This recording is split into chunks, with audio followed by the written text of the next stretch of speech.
이시은의 정치쇼 월요일 아침 여의도보다 먼저 여야 최고위원들을 만나보는 시간 최고도 최고 시간입니다. 국민의힘 김병문 최고위원, 더불어민주당 장경태 최고위원입니다. 안녕하세요. 네, 안녕하세요. 네, 안녕하세요. 장경태입니다. 지금 이준석 전 대표가 나가고 두 최고위원이 들어오는 요 스튜디오 문 앞에서 묘한 분위기가 형성이 됐습니다. 장경태 최고위원 너무 좋아하는 거 아니에요? 약간 뭐 적에 적은 친구다 뭐 이런 건가요? 딱 들어오면서 이 3당 구도가 느껴지지 않습니까? 에? 너무 좋아요. 보수의 분열을 보니까 내년 총선 딱 누가 봐도 쉽겠다. 3당의 구도가 딱 느껴지는 그 그림이 아니었나 이렇게 생각이 드네요. 분열이라니요. 통합을 위해서 모두 함께 가자는 이뇨한 위원장의 얘기가 있는 만큼 네, 통합에 물꼬가 막 터지고 있다고 생각합니다. 김병민 최고위원 지금 웃고 예. 있는데 속마음도 그렇습니까? 예. 네. 이뇨한 위원장이 얘기하고 있는 네. 이 통합에 대한 메시지가 꽤 울림이 있다고 생각하고요. 네. 예, 아마 이제 본격적으로 국민의힘이 통합을 기반으로 한 혁신의 길에 나서고 있다. 저는 이렇게 확신합니다. 알겠습니다. 지금 저 스튜디오 밖에 이준석 전 대표 얼굴이 안 보이는데 갔는지 안 갔는지 모르겠습니다. 아직 안 가고 듣고 있다는데. 다 듣고 있을 것 같은데요. 네, 자, 이거 참고로 어떻게 장경태 최고랑 친해요. 네. 옛날에 두 분이 같이 방역수칙 위반하고 술 먹다가 방송에 나온 적이 있어갖고 두 분이 친한 거 전생에 다 합니다. 두 분은 그러면 두 분은 안 친하세요? 우리 잘 알죠. 네네. 근데 방역수칙을 위반하면서 술 먹을 정도로 친하진 않습니다. 오, 야. 자 그러면 이준석 전 대표하고 방역 수칙을 위반한 적이 있었다. 장경태 최고위원 네. 어떻게 들었습니까? 이준석 전 대표 인터뷰. 확실히 이제 이뇨한 혁신위원장의 첫 번째 안건 제안이 좀 헛발질했다라는 걸 강하게 느꼈고요. 두 번째는 확실히 모든 정치의 정점이자 핵심은 윤석열 대통령 아니겠습니까? 네. 결국 윤석열 대통령의 진정 어린 사과와 어떤 제안, 제스처가 나와야 줘야지만 당내 봉합이 가능하겠구나. 결국 이 전권 없는 혁신이라고 했던 게 전권이 없는 김기현 대표가 어떻게 전권을 주느냐. 뭐 아니 통장에 잔고가 없는데 어떻게 계좌이체하겠습니까? 그러니까 마찬가지로 결국 이 여러 가지 정치적 자산을 가지고 계신 대통령이 나서야 될 문제다라는 걸 강하게 더 느끼게 되네요. 핵심은 대통령이다. 그렇죠. 자 이준석 전 대표하고 잘 네. 알긴 하지만 방역수칙 위반으로 술 마실 만큼 친하지 않다고 얘기했던 김병민 최고위원 어떻게 들었어요? 예, 저 다 못 들었어요. 이 전 대표 얘기를. 네. 밖에서 저 오니까 장경태 최고위원이 깔깔 웃으면서 네. 저 안에 누구 있는지 알아 이렇게 얘기해서 보니까 이준석 전 대표가 있더라고요. 앞부분은 안 듣길 잘했어요. 네. 네. 네. 제 얘기도 했나요? 뭐 나올 거예요. 이따 저 스크립트 한번 보세요. 네. 알겠습니다. 내용을 못 들어서 뭐라고 평가하기는 어렵습니다만은 일단은 이뇨한 혁신위원장이 어려운 손길을 내민 것 아니겠습니까? 네. 제가 지역구 가면 제일 많이 듣는 얘기 중에 하나가 제발 좀 그만 싸우라는 얘기입니다. 근데 그게 여야 간에 좀 그만 싸우라는 얘기도 있지만 우리 당내에서 분열이 가속화되고 있는 것 국민께 결국 좋은 신호가 아니거든요. 어찌됐든 누구의 책임을 떠나서 그런 갈등 구도가 있는 걸 국민들이 원하지는 않으시니 총선을 앞두고 이뇨한 위원장이 당 내에서 쉽게 풀지 못하는 일들을 외부에 신선한 충격을 좀 주면서 다 함께 가자는 의미 있는 메시지를 전달했다고 생각합니다. 근데 이준석 전 대표뿐만 아니라 네. 홍준표 대구시장 얘기도 지금 보면 그건 것 같거든요. 내가 잘못해서 징계를 받은 게 아닌데 죄가 없는데 뭘 사면이고 뭐고가 지금 무슨 소용이냐. 네. 죄 나한테 징계했던 것 자체가 잘못된 건데 그거부터 징계 내리는 사람 사과해야지 뭐 이 얘기인 것 같아요. 이준석 전 대표 홍준표 시장. 수해 골프 당시 논란이 되게 커졌고 처음에는 여기에 대해서 홍준표 시장이 이 언론인들한테 굉장히 강한 메시지를 냈는데 결국은 기자들 앞에서 고개 숙여서 사과하지 않았습니까? 그러니까 홍준표 시장이 이렇게 고개를 숙이는구나라고 하는 메시지를 국민들이 다 기억하고 계십니다. 근데 뭐 여기에 대한 정치인의 메시지에 왈가왈부 이렇게 말을 보태기 시작하면 또 당내에 대한 말다툼으로 가게 되니까 그러고 싶은 의지는 전혀 없고요. 다만 이뇨한 위원장이 얘기했던 건 여러 갈등 국면이 있더라도 함께 가기 위해서 포용하자. 그리고 손을 내밀고 있는데 이렇게 내민 손을 이렇게 확 뿌리치게 되는 모습이 만약 비춰지게 되면 국민들께서 과연 손을 내민 사람에 대한 판단과 그 내민 손을 뿌리치는 사람에 대한 판단 이런 게 또 여론으로 조성되지 않을까 생각합니다. 이뇨한 혁신위에 대해서는 지금 어떻게 평가하고 있습니까? 민주당에서는. 처음엔 뭐 기대 반 우려 반 있었죠. 너무 뭐 베일에 쌓인 분이기 때문에 그러니까 정치적인 성과나 어떤 과거의 경력이 없는 분이잖아요. 그렇기 때문에 어떤 모습을 보일지 좀 뭐 기대도 하고 우려도 했었는데 혁신위원 발표 나자마자 좀 안도의 한숨을 좀 쉬긴 했습니다. 그 얘기는 혁신위 구성이 별로다? 뭐 아무튼 다 국민들께서 평가하시라고 보고요. 또 첫 번째 혁신안 제안도 뭐 여러 가지 이준석, 홍준표 등에 대한 사면을 언급했는데 사실 좀 이 혁신위가 할 수 있는 역할을 좀 망각한 게 아닌가 이런 생각이 들었어요. 그러니까 일단 기본적으로 혁신위의 어떤 역할도 아니지만 그 두 분에 대한 징계 같은 경우는 뭐 이준석 대표 같은 경우는 사실 이 개인의 사면의 문제가 아니라 지도부를 붕괴시킨 것 아니겠습니까? 대통령실이 나서서 사실상 그렇기 때문에 거기에 대한 명예회복이나 원상복귀 차원에서 제가 보기에는 할 거면 예를 들면 비대위원장을 이준석 대표한테 준다든지 홍준표 전 시장 아니 현 시장 같은 경우도 예를 들면 방금 뭐 수해피해 수해골프 얘기했지만 여러 가지 그 설화 과정에서 대선 후보이자 당대표까지 지낸 분에 대한 기본적 예의가 없었다는 거죠. 당 지도부, 현 지도부가. 그렇기 때문에 저는 그 문제를 왜 이 정말 작은 일로 막을 수 있는 작은 성의로 막을 수 있는 일을 큰 징계로 막느냐라는 질문을 의구심을 가질 수밖에 없고요. 당연히 그 두 분에 대해서는 뭐 제가 보기엔 우선적으로 혁신이 갈 게 아니라 지도부가 하셔야죠. 참고로 민주당은 김남국 의원이라든지 여러 문제가 있는 의원들에 대해서 전혀 1도 징계를 하지 않는 정당이기 때문에 네. 국민의힘이 이 문제에 대해서 철저하게 지위고하를 막론하고 징계하고 있는 부분들을 굉장히 좀 야박하게 평가할 수밖에 없다는 점 네. 하나 짚고요. 두 번째 자꾸 뭐 비대위원장 뭐 이런 얘기들을 꺼내는데 아니 지명직 최고위원 한 사람조차도 비명계를 포용하지 못해서 친명계를 집어넣고 난리가 난 게 지금 민주당의 모습이라는 점도 함께 짚습니다. 인요한 혁신에 대해서 지금까지 활동을 어떻게 평가합니까? 지도부로서. 지도부 전체의 평가는 아니고요. 네. 제가 봤을 때는 사실 첫 번째 기준치가 국민적 기준치가 좀 낮지 않았습니까? 네. 민주당도 굉장히 야박한 평가를 했고요. 네. 근데 그 기준치를 훨씬 상회하고 있다고 생각합니다. 매우 잘하고 있다. 아 그래요? 네. 인요한 위원장의 정치적 메시지 구사 능력도 상당히 국민들 관심도를 쭉 끌어당기고 있고요. 네. 뭐 민주당 인사를 한번 만났는데 아니 뉴스를 전부 다 국민의힘이 가져가면 어떡하냐. 주말 사이 모든 뉴스는 인요한 위원장과 국민의힘이 가져갔잖아요. 네. 그러니까 이게 어찌 보면 당내에서도 그 인요한 위원장이 냈던 영남에 관한 뭐 메시지 등등이 네. 당내에 되게 불편할 수밖에 없는 일들입니다.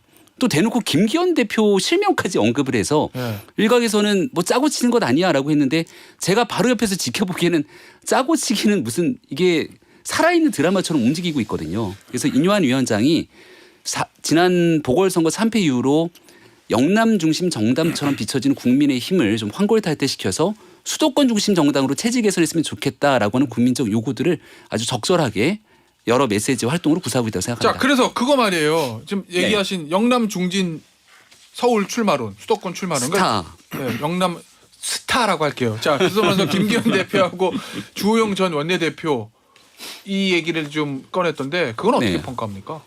앞서 얘기한 것처럼 본질적인 의미는 우리 당이 절대 다수의 의석을 이제 영남권에 갖고 있으니까.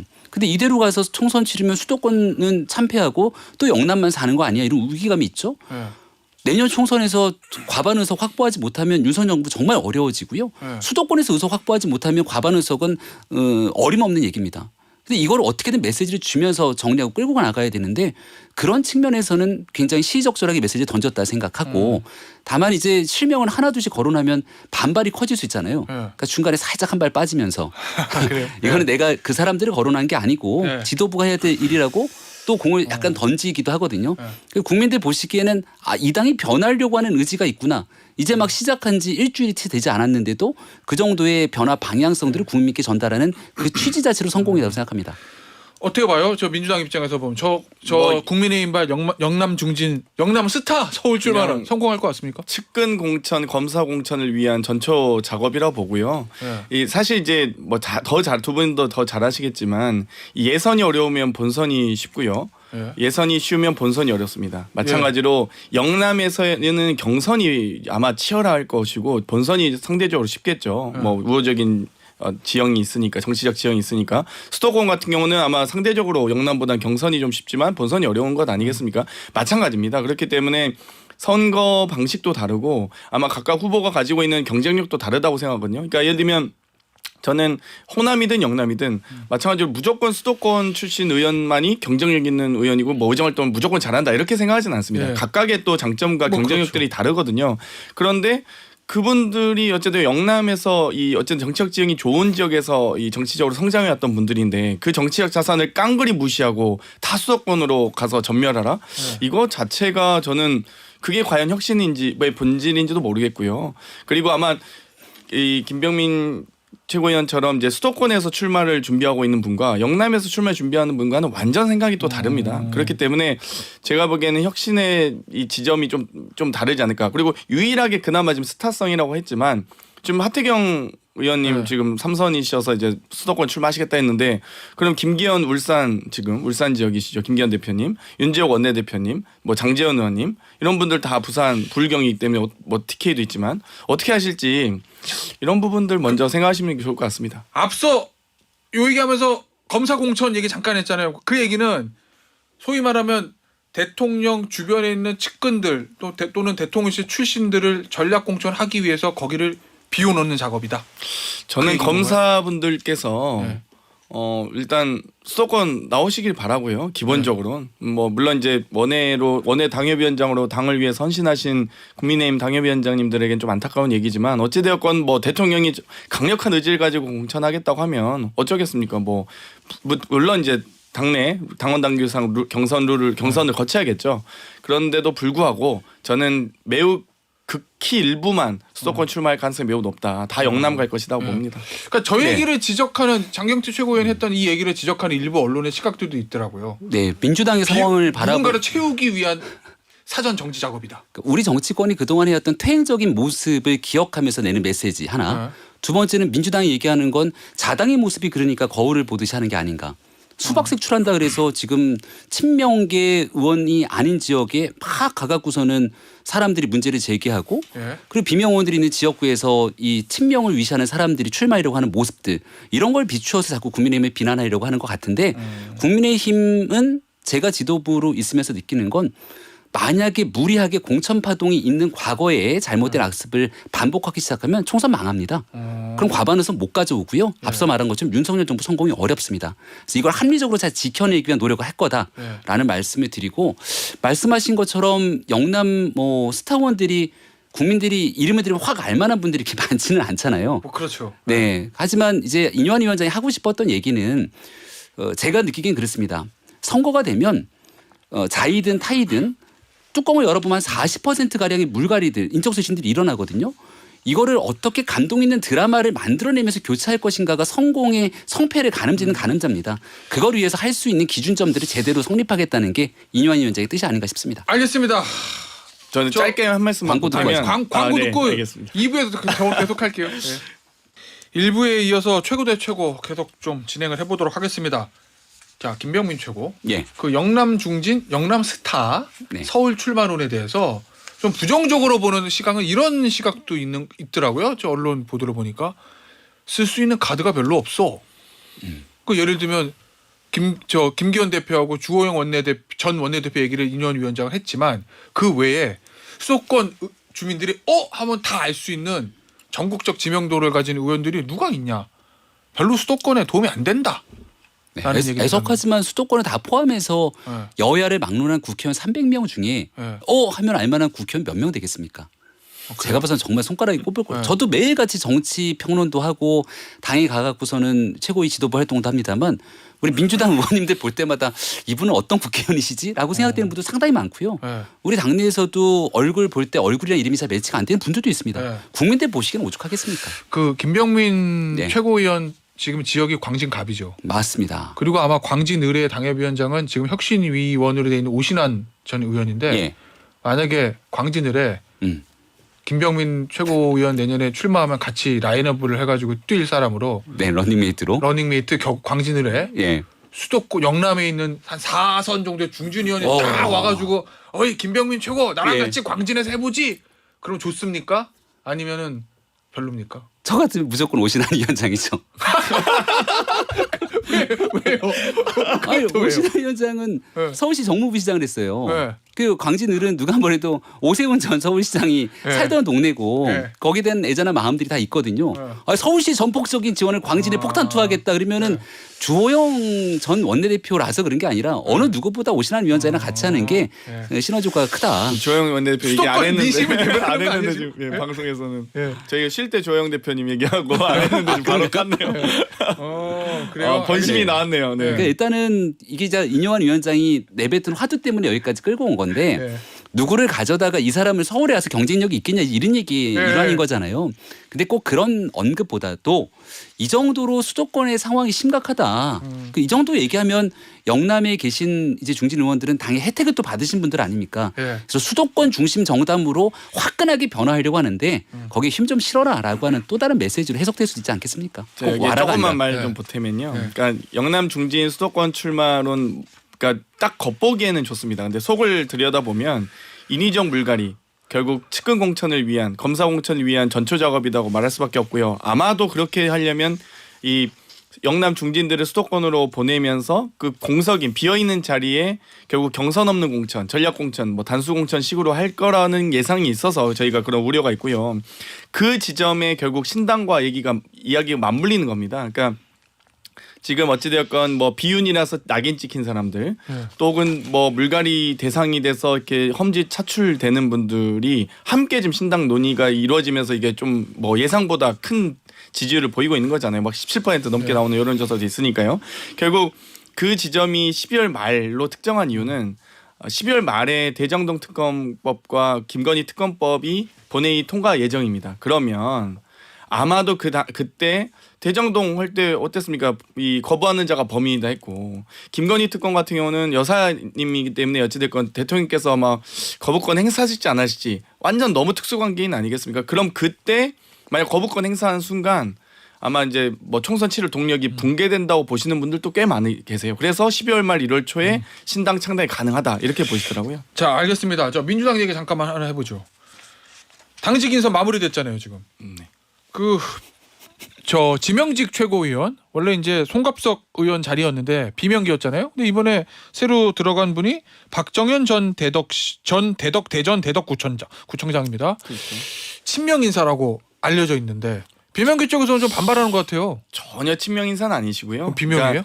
그러니까 저희가 여러 가지 뭐 사실 국민들이 보실 때 개파 안배하겠다라고 하면은 좀 한가해 보일 것 같아요. 그러니까 그래요? 지금은 이제는 총선 결국 전국 선거를 치르기 위한 전초 작업 중이고 결국 여러 가지 지도부나 정무직 당직자 인선 과정에서는 대표성의 확대나 사회적 가치의 선점이거든요. 근데 저희 입장에서는 소위 이 충청 지역 지도부의 입성 또 한편으로는 또 기초단체장 출신으로서 지방자치 분권에 대한 상징성도 있었고요. 또 여성이고 또 원외 인사고 또 오래전부터 환경운동을 해오셨던 분입니다. 그래서 여러 가지 저희가 그런 정무적 판단하지 결국 이 대표성이나 사회적 가치를 누가 얼마나 정치적 자산을 얼마나 갖고 있느냐의 문제이거든요. 근데 개파 안배할 때는 아니다. 그러면서도 저희가 정책위의장에 이계호 삼선 의원님을 모신 것도 광주 전남의 또 여러 가지 대표성과 또 여러 가지 뭐 개파 안배라고까지는 할 수 없습니다만 당내 단합과 단결을 추구하기 위해서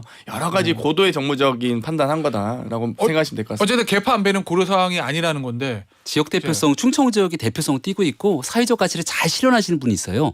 이상민 의원이라고. 네. 민주당이 우리 당한테 했던 그 메시지를 그대로 돌려드리면 적어도 이상민 의원 정도는 지명직 최고위원 혹은 당직에 와야 되는 것 아니냐. 제가 하라고 얘기 드리는 게 아니라 민주당이 국민의힘에 했던 얘기가 그런 얘기였어요. 이상민 의원님 5선이신데 어떻게 지명직 최고 지금 하겠습니까? 사무총장 하시면 되겠네요. 뭐 해주실까요? 모르겠네요. 알겠습니다. 저 그러면 예. 김병민 최고위원 얘기는 친명 강화 색채가 있다 뭐 이런 취지인 거예요? 이거 저희 얘기가 아니라 민주당 내에서부터 말이 굉장히 심하게 나오는 것 아닙니까? 그러니까 우리 당을 향해서 민주당이 많은 얘기들 하게 되는데 이제 그대로 돌려드리는 거예요. 김기현 대표를 비롯한 영남권 딴 데 출마해라 얘기를 하면 가장 민주당 텃밭인 인천 계양에 있는 이재명 대표는 왜 어려운 지역에 출마하지 않냐. 이게 다 비명계의 주장이기도 하고 이게 국민들이 바라보는 눈높이기도 하거든요. 그러니까 민주당이 최근 들어서 국민의힘의 여러 상황에 대해서 거친 표현으로 막 비난하게 되는데 그 비난하기 전에 자기 정당은 좀 먼저 돌아봐라. 그리고 민주당 내의 갈등이 생각보다 좀 많이 심각한 것 같아서 보기 우려도 됩니다. 알겠습니다. 이태원 참사 얘기 좀 해볼게요. 어제 보니까 대통령은 성북구에 있는 교회에 있는 추모제 참석을 했고 예. 저 공식 행사에는 인유한 위원장, 그다음에 유이동 정책위 의장, 그리고 저 이만희 사무총장이 개인 자격으로 왔습니다. 질문이 들어왔어요. 3159님. 김병민 최고위원에게 질문이요. 국민의힘이 박정희 전 대통령 기일엔 갔는데 이태원 참사 추모 일주기에는 왜 못 가는지 청취자의 질문입니다. 예, 참고로 말씀 주셨던 내용 외에 저도 어제 추모 대회에 참석했고요. 아 그래요? 김혜지 후보자에 갔었어요? 최고위원도 같이 참석을 했습니다. 네. 국민의힘 인사들도 함께 참여를 해서 12구 이태원 참사 일주기에 대해서 유족도 위로하고 또 지난 1년에 대한 아픔을 함께하기 위한 일들을 같이 하고 왔습니다. 네. 어제 장경태 최고위원도 같이 현장에서 만났습니다마는 1부와 2부 행사로 진행됐던 이 추모대에 참석해서 함께하기 위한 노력들을 많이 했는데 다만 이제 한 가지 유족들의 모든 목소리는 다 들어야 된다고 저는 생각을 하거든요. 또 충분히 국민의힘을 비롯한 정부에서도 그와 같은 의지를 갖고 있어야 된다고 생각하고요. 근데 이제 일부 때 야당에 있는 정치인들이 무대에 올라서 추모사를 낭독하는 과정들이 있었는데 여기에는 이 우리 사회의 아픔을 치유하고 한 단계 더 나아가기 위한 통합의 언어보다는 여전히 정쟁으로 점철진 분열의 언어들이 난무했던 것은 아닌가에 대한 걱정도 됐습니다. 일단 개인적으로 좀 아쉽다. 다 같이 함께 가서 모든 것들을 이 상처를 치유하기 위한 이 통합 화합에 대한 그런 자리를 우리가 스스로 더 마련했었어야 되는데 그러지 못한 점에 대한 안타까움과 아쉬움이 있습니다. 그 아쉬움이라는 거는 예. 지금 김병민 최고위원도 개인 자격으로 간 거잖아요. 예, 맞습니다. 당에서 당대표 원내대표까지 해서 공식적으로 갔어야 된다 이 얘기인가요? 저는 다 같이 갔었으면 더 좋았겠다고 생각. 적어도 국민의힘 입장에서는. 예. 대통령도요? 근데 대통령께서는 제가 어제 행사에 가보니까 네. 인요한 위원장이 약간 좀 봉변을 당하기도 하고 네. 이게 시민대회이기 때문에 정말 굉장히 많은 분들이 모이셨습니다. 자발적인 참여로 많은 목소리 내셨고 오히려 유족들께서는 되게 차분하게 또 여러 가지 이야기를 담담하게 말씀 주셔서 고개 숙여서 그 말씀을 많이 듣고 왔습니다. 근데 일부 시민들은 또 여기에 대해서 뭐 그런- 굉장히 거칠게 예. 항의도 했는데 대통령이 참석하는 순간 경호가 굉장히 강화되면서 사실 그 갈등 국면은 조금 더 극대화될 수도 있거든요. 그래서 마음만은 함께 하고자 하는 의지가 있었을 거라고 저는 생각합니다. 장쪽은 어떻게 봅니까? 어제? 일단 이태원 참사 희생자와 유가족분들께 죄송하고 또 치유를 기원합니다. 그러니까 사실 정치에는 금도가 있습니다. 그러니까 인륜을 저버릴 때 저희가 금도라고 표현하는데요. 정말 대통령께서 참석하셨다면 얼마나 좋았을까. 또 집권 여당의 대표와 지도부가 공식적으로 참여했다면 얼마나 좋았을까라는 정치인으로서도 이렇게 바라는데 국민들께서 어떻게 바라실지 참 저는 이번 정권이 다른 건 모르겠습니다. 양평고속도로든 박정원 대련 수사 개입이든 뭐 다른 것보다도 이태원 참사나 오송 참사를 보면서 거기에 대한 입장과 태도를 보면서 너무 천인공노할 정권이다라고 생각이 들고요, 자꾸만. 그렇기 때문에 정말 좀 이런 부분만큼은 다른 정책적 차이나 뭐 이런 이념적 차이도 그렇게까지는 저도 생각을 안 하는데 정말 좀 이런 것만큼은 좀 대통령께서 좀 더 했으면 좋겠다. 근데 문제는 12구 우리 이태원 참사는 안 오시고 박정희 전 대통령 추모식 가셨단 말이에요. 근데 10월 16일 날 부마항쟁 추모식은 또 안 가시고요. 그러니까 왜 우리 시민들의 아픔을 그러니까 전직 대통령에 대한 예우 중요합니다. 근데 더 중요한 건 국민들의 희생, 시민들의 아픔을 어루만지는 게 대통령이 해야 될 1순위거든요. 근데 이걸 안 하는 건 그러니까 대통령이 못 하겠으면 최소한 대통령 비서실장이나 비서실장도 안 오잖아요. 수석들 다 교회에 다 가 있잖아요. 그리고 집권여당 대표와 책임 있는 원내대표 다 아무도 안 오시잖아요. 근데 저는 어제 좀 상황이 기괴하다고 봤던 게 당대표석에 당의 대표자가 앉는 자리에 인요한 혁신위원장이 앉으셨더라고요. 저는 당원 당규상 당의 질서가 있는데 대표 원내대표 다음은 김병민 최고위원이잖아요. 서열상. 근데 그러면 지금 전권을 진짜 뭐 위임했다고는 하지만 아무튼 그런 모습들이 참 이해가 안 갔습니다. 개인 자격으로 참석했기 때문에 여러 사람들이 다양한 자리에 나눠서 인요한 앉았습니다. 혁신위원장 공식적 참석입니까? 글쎄, 그것도 아니잖아요. 정당에 대한 개인 자격이라는데 왜 정당의 대표 좌석에 앉아 있습니까? 그건 알겠습니다. 이해가 안 가죠. 알겠습니다. 오늘 여기서 마무리하도록 할게요. 지금까지 국민의힘의 김병민 최고위원, 더불어민주당의 장경태 최고위원이었습니다. 감사합니다. 네, 고맙습니다.